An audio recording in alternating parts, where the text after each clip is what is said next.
Comment Poutine justifie la réunification de Donetsk, Lugansk, Zaporijia et Kherson avec la Russie malgré la controverse mondiale? Ne manquez pas ce discours historique. Bienvenue dans cette vidéo où nous explorons ensemble l'un des moments marquants de l'histoire moderne.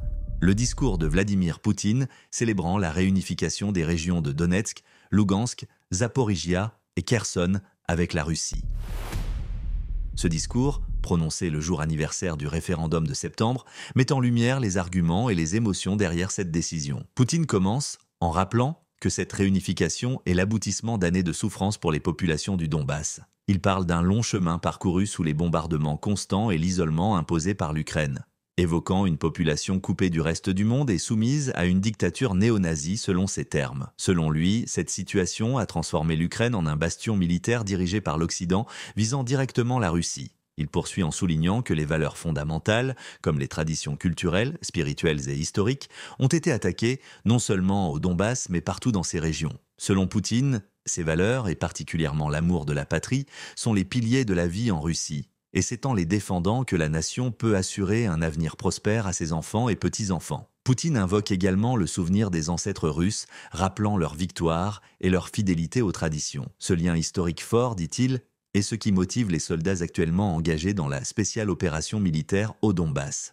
Il considère cette opération comme une lutte pour la sécurité et la survie de la Russie elle-même face à ce qu'il décrit comme des agressions extérieures. Enfin, il conclut en remerciant les entreprises russes, grandes et petites, ainsi que les citoyens qui ont contribué de manière significative à la stabilisation et au développement de ces nouvelles régions russes. Ce soutien, selon lui, démontre l'unité de la nation face aux défis extérieurs. Chers amis, citoyens russes, aujourd'hui 30 septembre, nous célébrons la réunification avec la Russie des républiques populaires de Donetsk et Lugansk et des régions de Zaporijia et Kherson.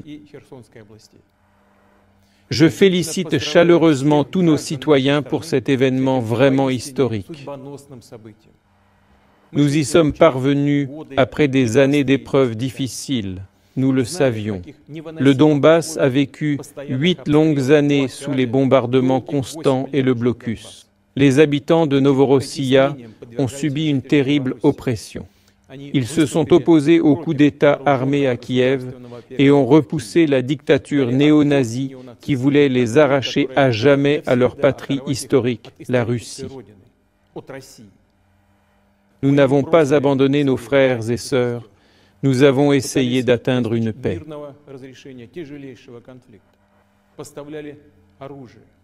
Ils ont envoyé des mercenaires, préparé l'armée ukrainienne à une nouvelle guerre pour refaire comme au printemps et été 2014, une opération punitive au sud-est, visant non seulement le Donbass, mais aussi la Crimée et d'autres régions russes. Les événements ont confirmé la nécessité de l'opération militaire spéciale, vraiment.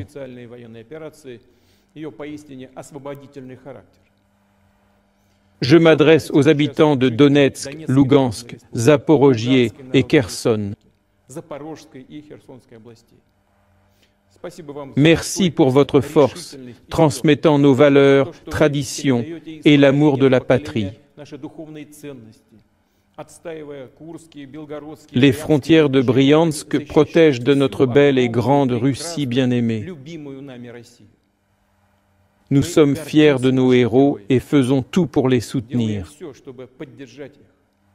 On reconstruit activement dans les zones libérées, logements, hôpitaux, écoles. Toutes les régions russes participent à ce travail. Les grandes et petites entreprises contribuent beaucoup. Les bénévoles, ONG et partis apportent une énorme contribution. Merci à tous pour cette solidarité et cet esprit patriotique. De notre côté, tous les objectifs fixés seront atteints. Joyeuses fêtes, chers amis, bonne journée de la réunification. À travers ce discours, Poutine présente la réunification non seulement comme une victoire stratégique, mais aussi comme une obligation morale et historique. Il positionne la Russie comme le défenseur de valeurs ancestrales et de la sécurité de son peuple face à une menace qu'il décrit comme planifiée par l'Occident. Quelles sont vos pensées sur ce discours et la situation dans ces régions? Pensez-vous que cette réunification est légitime ou qu'elle ne fait qu'amplifier les tensions géopolitiques? Faites-le nous savoir dans les commentaires et n'oubliez pas de vous abonner pour ne pas manquer nos prochaines vidéos sur les événements qui façonnent le monde d'aujourd'hui.